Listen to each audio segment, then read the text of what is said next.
खुदावंद खुदा की हजूरी में हम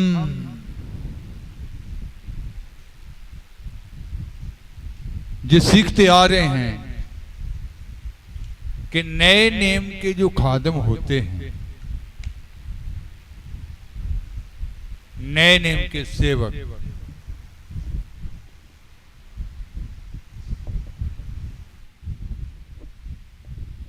उनको कैसे बुलाया गया, वो कैसे होने चाहिए, उनकी बुलाहट के बारे में, उनके जीवनों के बारे में। तो आज भी हम खुदा के कलाम से पढ़ेंगे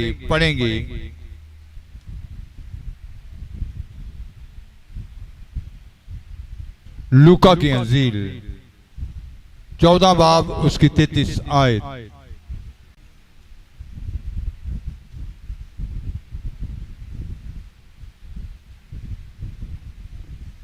सो इसी तरह तुहाडे विचों हरेक जो अपना सब कुछ ना त्यागे वो मेरा चेला नहीं हो सकता।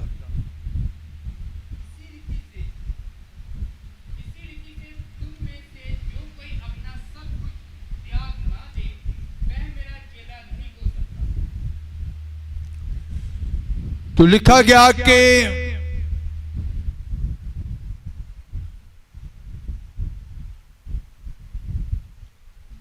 जो कोई सब कुछ ना त्यागे वह मेरा चेला।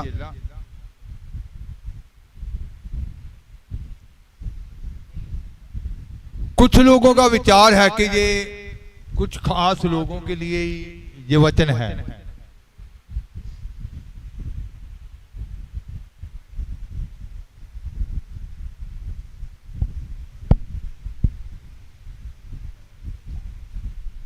लेकिन यहां चेले की बात हो रही है। फिर से एक बार पढ़ेंगे। सो इसी तरह तुहाडे विचों हरेक जो अपना सब कुछ ना त्यागे वो मेरा चेला नहीं हो सकता। इसी रीति से तुम में से जो कोई अपना सब कुछ त्याग ना दे, वह मेरा चेला नहीं हो सकता। वह मेरा चेला नहीं हो सकता। तो इसका मतलब है कि एक चेला बनने के लिए, शागिर्द बनने के लिए त्याग का होना बहुत जरूरी है। जब हम इसके 26 वचन से पढ़ेंगे, जे कोई मेरे कोल आवे और अपने प्यो अते मां अते तीवी अते बाल बच्चियां अते भाइयां ਜਾਂ ਭੈਣਾਂ ਨਾਲ ਸਗੋਂ ਆਪਣੀ ਜਾਨ ਨਾਲ ਵੀ ਵੈਰ ਨਾ ਰੱਖੇ ਤਾਂ ਉਹ ਮੇਰਾ ਚੇਲਾ नहीं हो सकता। यदि कोई मेरे पास आए और अपने पिता और माता और पत्नी और बच्चों और भाइयों और बहनों वरन अपने प्राण को भी अप्रिय ना जाने तो वह मेरा चेला नहीं हो सकता।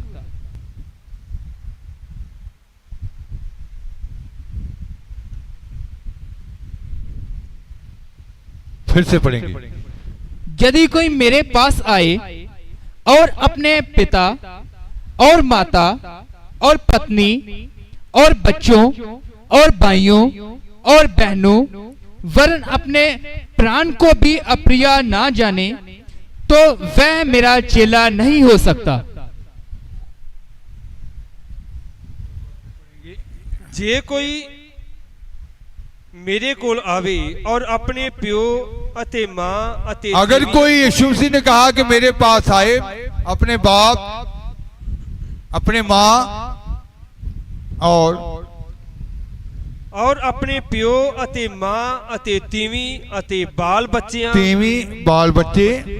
अते भाइयां अते भैणां नाल सगों अपनी जान नाल भी वैर ना रखे। अपने भाइयों और बहनों से और अपनी जान से भी वैर ना रखे ता वो मेरा चेला नहीं हो सकता। वो मेरा चेला नहीं हो सकता। अपनी जान से भी वैर ना रखे। जी जो वैर शब्द है इसका एक ट्रांसलेशन है अपनी जान से भी नफरत ना करे, अपनी जान से भी नफरत ना करे। जो कोई अपनी जान से भी नफरत ना करे, वैर ना करे, वो मेरा चेला नहीं हो सकता। इसका मतलब एक चेला बनने के लिए उसको पहले अपनी जान से भी क्या करनी पड़ेगी, नफरत करनी पड़ेगी। अपने आप से भी, अपनी जान से भी क्या ना रखे, वैर ना रखे।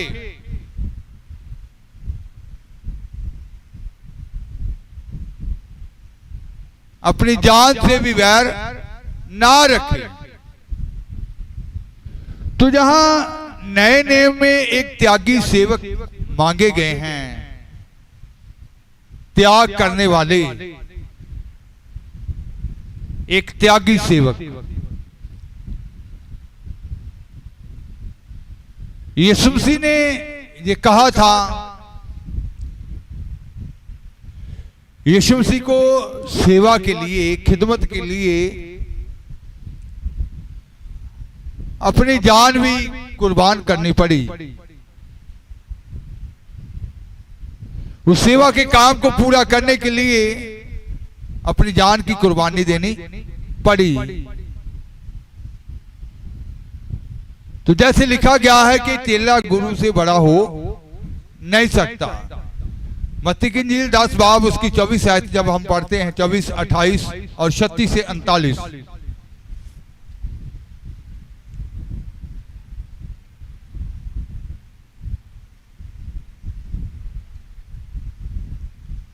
दादी 24 10 बाब उसकी 24 आयत, 28 आयत, फिर 36 से 39 तक। चेला गुरु नालों वड्डा नहीं, ना चाकर अपने मालक नालों। इन्ना बहुत है जो चेला अपने गुरु जिहा अते चाकर अपने मालक जिहा होवे। जां उन्हां घर दे मालक नूं वालजबूल आखिया तां 24 आयत, 28 आयत हिंदी में पढ़ेंगे। और उन्हां कोलों ना डरो जेड़े देही नूं मार सुटदे हन पर रूह नूं नहीं मार सकदे। सगों उसे कोलों डरो जेड़ा देही अते रूहां दोहां दा नरक विच नाश कर सकदा है। हिंदी में पढ़ देंगे। चेला अपने गुरु से बड़ा नहीं चेला अपने होता, गुरु से बड़ा नहीं हो सकता, और ना दास अपने स्वामी से। ना दास अपने स्वामी से। जो शरीर को घात करते हैं पर आत्मा को घात नहीं कर जो सकते, शरीर को घात करते हैं पर आत्मा को घात नहीं कर सकते, उनसे मत डरना, उससे मत डरना। पर उसी से डरो जो आत्मा और शरीर दोनों को नरक में नष्ट कर सकता है। पर उसी से डरो जो आत्मा और शरीर दोनों को नरक में क्या कर सकता है, नष्ट कर सकता है। हाँ जी, 36 से 39 तक। मनुष्य के बैरी उसके घर ही के लोग होंगे। मनुष्य के वैरी उसके घर के लोग ही होंगे। जो माता या पिता को मुझसे अधिक प्रिय जानता है, जो अपनी माँ को, अपने बाप को मुझसे अधिक प्यारा जानता है, वह मेरे योग्य नहीं। वह मेरे योग्य नहीं है। और जो बेटा या बेटी को मुझसे अधिक प्रिय जानता है, और जो बेटा या बेटी को, जो बेटा और बेटी को मुझसे अधिक प्रिय जानता मुझसे है, अधिक प्रिय जानता है, वह मेरे योग्य नहीं। वह मेरे योग्य नहीं है। और जो अपना क्रूस लेकर मेरे पीछे ना चले, वह मेरे योग्य नहीं। जो अपना क्रूस लेकर मेरे पीछे ना चले, वह मेरे योग्य नहीं। जो अपने प्राण बचाता है वह उसे खोएगा, और जो अपने प्राण बचाता है वह उसे क्या कर देगा, खोएगा। और जो मेरे कारण अपना प्राण खोता है वह उसे पाएगा। जो मेरे कारण अपना प्राण क्या करता है, खोता है, वह उसे पाएगा। वह उसे क्या करेगा, पाएगा। तो इसका मतलब है कि चेला गुरु से बड़ा नहीं हो सकता। यीशु मसीह को सेवा के लिए त्याग करना पड़ा, यीशु मसीह को कुर्बान होना पड़ा। तो जैसे लूका की इंजील 6 बाब उसकी 39 और 40 आयत में जब हम पढ़ेंगे तो वहां लिखा गया है, पढ़ेंगे 39 और 40। उसने ਉਹਨਾਂ ਨੂੰ ਇੱਕ ਦ੍ਰਿਸ਼ਟਾਂਤ ਵੀ ਦੇ ਕੇ ਕਿਹਾ, ਭਲਾ ਅੰਨਾ ਅੰਨੇ ਦਾ ਆਗੂ ਹੋ ਸਕਦਾ है। तो यीशु मसीह ने एक दृष्टांत दिया कि अन्ना अन्ने का आगू हो सकता है। कि वो दोवें टोए विच ना डिगणगे, दोनों वो गड्ढे में ना जाएंगे। वो चेला गुरु नालों। फिर उसने उनसे एक दृष्टांत कहा, क्या अंधा अंधे को मार्ग बता सकता है? अंधा अंधे को मार्ग बता सकता है? क्या दोनों गड्ढे में नहीं गिरेंगे? दोनों गड्ढे में नहीं गिरेंगे। चेला अपने गुरु से बड़ा नहीं, चेला अपने गुरु से बड़ा नहीं, परंतु जो कोई सिद्ध होगा वह अपने गुरु के समान होगा। जो कोई पूरा हो जाए, सिद्ध हो जाए, वह अपने गुरु के समान होगा। तो इसका मतलब है कि यीशु मसीह ने जो त्यागी जीवन था, सेवा के लिए कुर्बानी भी दे दी, अपनी जान की भी परवाह नहीं की। इसीलिए लिखा गया है, यीशु मसीह ने कहा था, जब यूहन्ना की इंजील 12 बाब उसकी 24 आयत से 26 आयत तक पढ़ते हैं,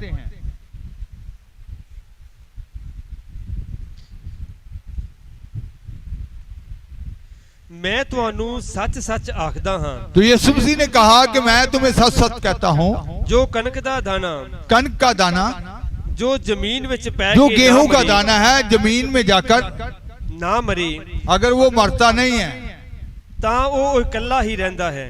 वो क्या रहता है? अकेला ही रहता है। पर जे मरे तां बहुत सारा फल दिंदा। हाँ जी। ਜਿਹੜਾ ਆਪਣੀ ਜਾਨ ਨਾਲ ਹਿੱਤ ਕਰਦਾ ਹੈ ਉਹ ਉਸ ਨੂੰ ਗਵਾਉਂਦਾ, ਅਤੇ ਜਿਹੜਾ ਇਸ ਜਗਤ ਵਿੱਚ ਆਪਣੀ ਜਾਨ ਨਾਲ ਵੈਰ ਰੱਖਦਾ ਹੈ ਉਹ ਸਦੀਪਕ ਜੀਵਨ ਤਾਈਂ ਉਹਦੀ ਰੱਖਿਆ ਕਰੇਗਾ। ਜੇ ਕੋਈ ਮੇਰੀ ਸੇਵਾ ਕਰੇ ਤਾਂ ਮੇਰੇ ਪਿੱਛੇ ਹੋ ਤੁਰੇ, ਔਰ ਜਿੱਥੇ ਮੈਂ ਹਾਂ ਮੇਰਾ ਸੇਵਕ ਵੀ ਉੱਥੇ ਹੋਵੇਗਾ। ਜੇ ਕੋਈ ਮੇਰੀ ਸੇਵਾ ਕਰੇ ਤਾਂ ਪਿਤਾ ਉਹਦਾ ਆਦਰ ਕਰੇਗਾ। ਹੁਣ ਮੇਰਾ ਜੀ ਘਬਰਾਉਂਦਾ ਹੈ ਅਤੇ ਮੈਂ ਕੀ ਆਖਾਂ, मैं तुमसे सच सच कहता हूँ, मैं तुमसे सच सच कहता हूँ कि जब तक गेहूं का दाना भूमि में पड़कर मर नहीं जाता, गेहूं का दाना भूमि में पड़कर मर नहीं जाता, वह अकेला रहता है, वह अकेला ही रहता है, परंतु जब मर जाता है तो बहुत फल लाता है। परंतु जब मर जाता है तो बहुत फल लाता है।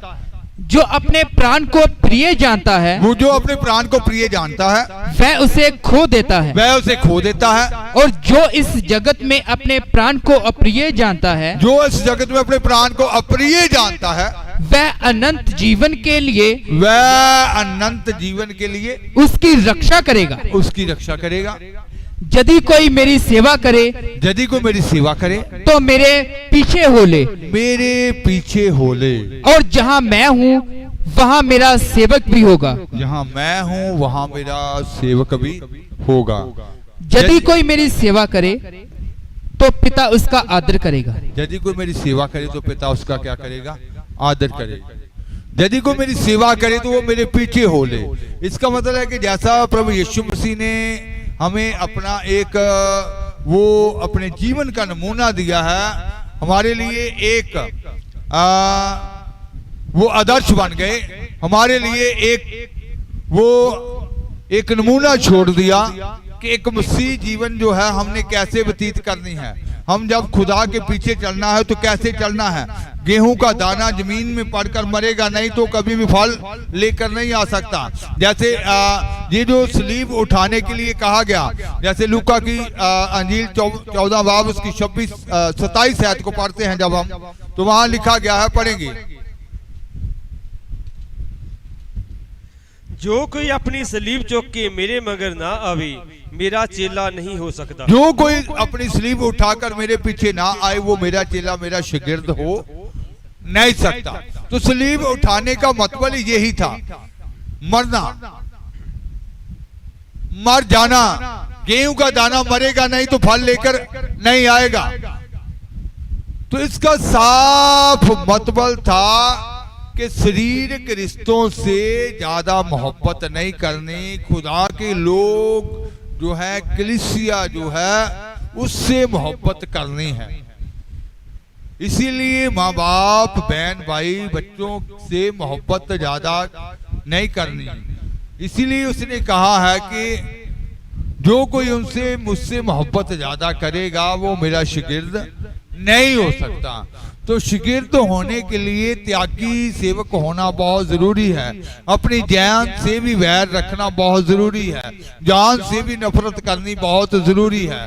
तो इसीलिए पौलुस ने कहा था, जैसे प्रेरितों के काम 20 बाब उसकी 24 आयत पढ़ेंगे।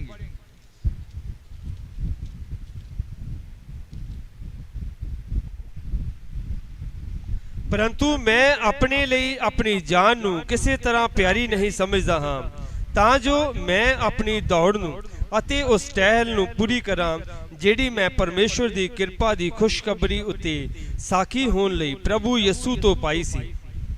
परंतु मैं अपने प्राण को कुछ नहीं समझता, मैं अपने प्राण को कुछ नहीं समझता कि उसे प्रिय जानूं, उसे प्रिय जानूं, वरन ये कि मैं अपनी दौड़ को और उस सेवा को पूरी करूं जो मैं क्या करूं, उस दौड़ को, सेवा को क्या करूं, पूरा करूं जो मैंने परमेश्वर के अनुग्रह के सुसमाचार पर गवाही देने के लिए प्रभु यीशु से पाई है। किससे सेवा पाई है? प्रभु यीशु मसीह से, अनुग्रह से। उस अनुग्रह के द्वारा उसने उस सेवा को प्राप्त किया और कहता कि मैं अपनी जान को प्रिय नहीं जानता। इसका मतलब है कि जान से वैर रखने का मतलब है, नफरत करने का मतलब है कि अपने आप से वो मोहब्बत नहीं करनी, तो अपनी जान को प्रिय नहीं जानना। तो आज यीशु मसीह का शागिर्द बनने के लिए कन्न के गेहूं के दाने को पूरी तरह क्या करना पड़ेगा, मरना पड़ेगा।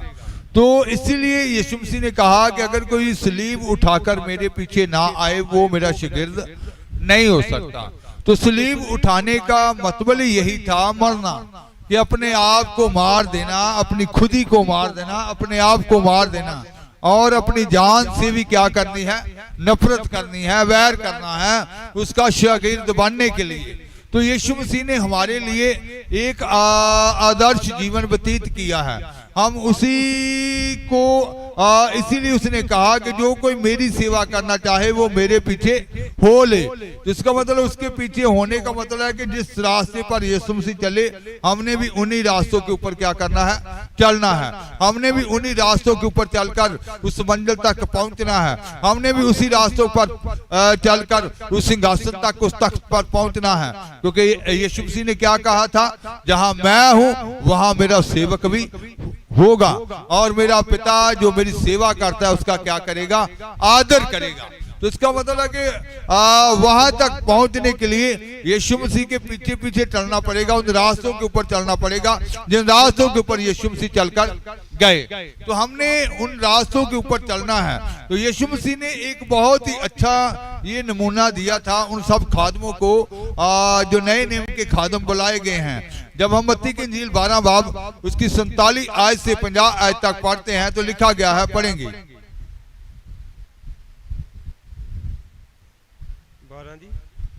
47 आयत से 50 आयत तक, 47 से 50 तक। तद किन्ने उस नूं आखिया, वेख तेरी माता अते तेरे भरा बाहर खड़े तेरे नाल गल करनी चाहुंदे हन। पर ਉਹ ਨੇ आखण वाले नूं उत्तर दिता, कौन है मेरी माता अते कौन मेरे भरा? अते अपने चेलियां वल अपना हथ पसार के कहा, वेखो मेरी माता अते मेरे भरा। क्योंकि जो कोई मेरे सुरगी पिता दी मर्जी उत्ते चलदा है सोई मेरा भरा अते भैन अते माता है।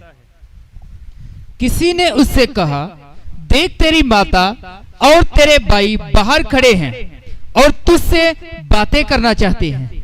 ये सुनकर उसने कहने वाले को उत्तर दिया, कौन है मेरी माता और कौन है मेरे भाई? और अपने चेलों की ओर अपना हाथ बढ़ाकर कहा, देखो मेरी माता और मेरे भाई ये हैं, क्योंकि जो कोई मेरे स्वर्गीय पिता की इच्छा पर चले वही मेरा भाई और मेरी बहन और मेरी माता है। तो यीशु मसीह को उसके शागिर्दों ने कहा कि क्या कहा कि उसकी माता और उसके भाई क्या है, बाहर खड़े हैं। यीशु मसीह ने क्या कहा, कौन है मेरी माता, कौन है मेरा भाई? तो चेलों की ओर हाथ बढ़ाकर और उन लोगों की ओर हाथ बढ़ाकर क्या कहा, देखो मेरी माता, देखो मेरी माता और मेरे भाई ये हैं। देखो मेरे भाई यही है। जो कोई मेरे स्वर्गीय पिता की मर्जी को पूरा करता है वो ही मेरी माता है, वो ही मेरे भाई भाई है। तो इसका मतलब है कि यीशु मसीह ने हमारे लिए एक त्यागी जीवन जो था, आज एक शागिर्द जो चेला बनना है उसका जीवन एक त्यागी जीवन होना चाहिए कि उसको यीशु मसीह ने बुलाया है, अलगताई के लिए बुलाया है, अलग होने के लिए बुलाया है। तो पौलुस ने इसके बारे में ये कहा था, जब हम दूसरा कुरिन्थियों 5 बाब उसकी 14 आयत से पढ़ते हैं तो पढ़ेंगे,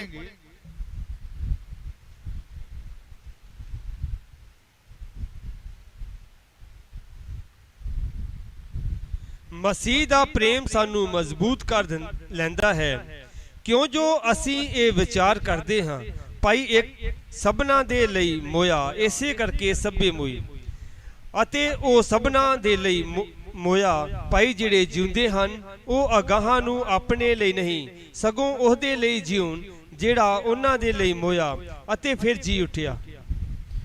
क्योंकि मसीह का प्रेम हमें विवश कर देता है, मसीह का प्रेम हमें विवश कर देता है, इसलिए कि हम ये समझते हैं कि इसलिए हम ये समझते हैं कि जब एक सबके लिए एक मरा सबके लिए मोया तो सब मर गए। सब मर गए। इसका मतलब है कि एक नए नियम का जो चेला बनना है उसको क्या करना पड़ेगा, मरना पड़ेगा। पहले वो मोया और सब मर गए।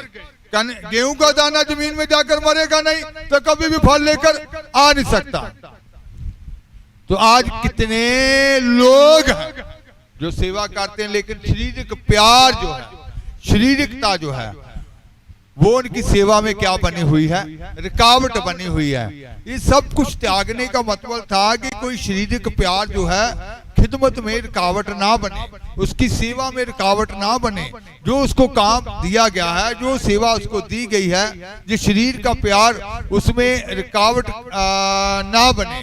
तो इसलिए कहा गया था कि इनसे अगर कोई अपने माँ बाप बीवी बच्चों से मुझसे अधिक प्यार करता है वह मेरा चेला नहीं हो सकता, वह मेरे जोगे नहीं है। मनुष्य के वैरी उसके घराने के लोग ही होंगे। तो इसका मतलब है कि आज इन सब के अलग होने का मतलब था, त्यागने का मतलब था, यीशु मसीह को ज्यादा प्यार करने का मतलब था कि जो काम जिन जिनको धरती पर सौंपा गया है वो अपने काम को सही तरीके से पूरा कर सके, कोई शारीरिक प्यार उनके जीवनों में रुकावट ना बने। एक मोया और सब के सब मोए। फिर से पढ़ेंगे शुरू से। क्योंकि मसीह का प्रेम हमें विवश कर देता है, मसीह का प्रेम हमें विवश कर देता है, इसलिए कि हम ये समझते हैं, इसलिए कि हम ये समझते हैं कि जब एक सबके लिए मरा तो जब सब मर गए। एक सबके लिए मरा तो सब मर गए। मरना पड़ेगा फल लाने के लिए, संसार की ओर से मरना पड़ेगा, अपने आप की ओर से मरना पड़ेगा, पाप की ओर से मरना पड़ेगा, पुराने जीवन की ओर से मरना पड़ेगा। जब बपतिस्मा लेते हैं तो उसी वक्त ही रोमियो के लोग जो थे, रोम के लोग जो थे, उन्होंने बपतिस्मा लिया हुआ था। तो पौलुस ने जब देखा कि ये तो अभी भी शारीरिक क्रियाओं में चल रहे हैं, शरीर की लालसाओं को पूरा कर रहे हैं, शारीरिक प्यार में फंसे हुए हैं, इनके जीवनों में शरीर के काम ज्यादा पाए जा रहे हैं, तो पौलुस ने उनको खत लिखा, क्या तुम नहीं जानते कि जितनों ने बपतिस्मा लिया मसीह की मौत का बपतिस्मा लिया? तो मौत का बपतिस्मा लेने का मतलब है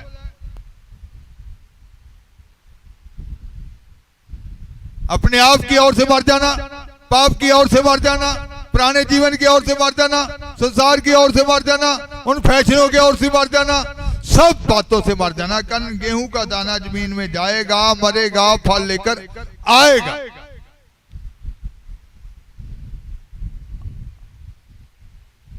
तो आज यीशु मसीह ने क्या कहा था? उससे ना डरो जो आपकी देही को मार सकते हैं, उससे डरो जो आपकी देही और आत्मा दोनों को नरक में डालकर क्या कर सकता है? नाश कर सकता है। चेला गुरु से बड़ा नहीं हो सकता। ये जरूर है कि जब वो पूरा हो जाए, सिद्ध हो जाए, तो अपने गुरु के समान हो जाए। तो इसका मतलब है कि गुरु ने पहले वो नमूना दिया है, वो आदर्श जीवन व्यतीत करके बताया है, तो हमारे लिए वो रास्ता छोड़ा है कि हम भी उसी रास्ते पर क्या करते जाएं, चलते जाएं। तो हमें भी क्या करना पड़ेगा? एक मोया है तो सबको क्या करना पड़ेगा? मरना पड़ेगा। तो हमें भी सलीब को उठाना है और मरना है। इसीलिए उसने कहा कि अगर कोई अपना सब कुछ ना त्यागे तो वो मेरा शागिर्द नहीं हो सकता। इसके आगे पढ़ेंगे। हाँ जी, हाँ जी, 14 जो पढ़ रहे हैं। और वह इस निमित्त सबके लिए मरा कि जो जीवित हैं वह आगे को अपने लिए ना जिए, परंतु उसके लिए जो उनके लिए मरा और फिर जी उठा। फिर से पढ़ो। और वह इस निमित्त सबके लिए 16 मरा। तक पढ़ना है। हाँ जी। 16 तक। और वह इस निमित्त सबके लिए मरा, वह इस निमित्त सबके लिए मरा कि जो जीवित हैं वह आगे को अपने लिए ना जिए, जो जीवित है आगे को अपने लिए ना जिए, दूसरों के लिए जीना है। अपने आप की ओर से वो मर चुका है, वो किसी का हो चुका है।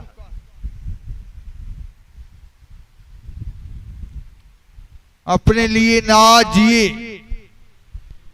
परंतु उसके लिए जो उसके लिए मरा और फिर जी उठा। उसके लिए जीना है जो उसके लिए मरा और फिर जी उठा। और अतः अब से हम किसी को शरीर के अनुसार ना समझेंगे, यद्यपि आज के बाद, अब के बाद हम किसी को शरीर के अनुसार ना समझेंगे। और यद्यपि हमने मसीह को भी शरीर के अनुसार जाना था, तो भी अब से उसको ऐसा नहीं जानेंगे। यदि मसीह को भी हमने शरीर के अनुसार जाना था, तो भी अब से उसको ऐसा नहीं भी जानेंगे। अब से क्या करना है? उसको शरीर के अनुसार नहीं जानेंगे। नहीं जानेंगे। तो इसका मतलब है कि मरना है। एक त्यागी जीवन जो है एक शागिर्द का, एक चेले का, नए नेम का जो चेला होना चाहिए, उसका जीवन एक त्यागी जीवन होना चाहिए। उसका जीवन जो है, इसीलिए पौलुस ने कहा कि मैं अपनी जान से भी क्या करता हूँ? वैर रखता हूँ, मैंने उसको प्रिय नहीं जाना। तो आज हमें मरना है, गेहूं के दाने को मरना है। अगर कोई मेरी सेवा करना चाहे तो वो मेरे पीछे हो ले। यीशु मसीह के पीछे चलने का मतलब था कि उन रास्तों के ऊपर चलना जो यीशु मसीह ने हमारे लिए तैयार किए हैं। और इसीलिए उस रास्तों को क्या कहा गया है? सकरा मार्ग, वो तंग रास्ता कहा गया। वो उस तंग रास्ते के ऊपर चलना है। तो अपने आप को खत्म कर देना है, अपनी खुदी को खत्म कर देना है, अपनी जान से भी क्या करना है? वैर रखना है। तो उसके साथ चलने के लिए, उसकी खिदमत करने के लिए हमारे पास, जैसे यीशु मसीह ने कहा था कि हर रोज सलीब उठाना, हर रोज सलीब उठाने का क्या मतलब था? कि अगर यीशु मसीह के पीछे चलना है तो हर रोज क्या करना पड़ेगा? मरना पड़ेगा, अपनी खुदी से मरना पड़ेगा। ये नहीं है कि ये हफ्ते में एक दिन मर गया और 6 दिन जीवित रहा घर में जाकर, पूरा जीवित रहा घर में जाकर, पूरे परिवार को क्या करता है? अभी तो मैं जीवित हूं, मैं मरया नहीं।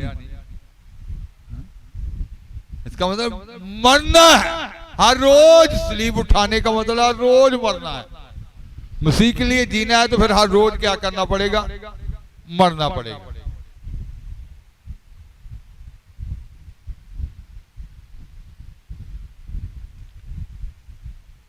मरना पड़ेगा।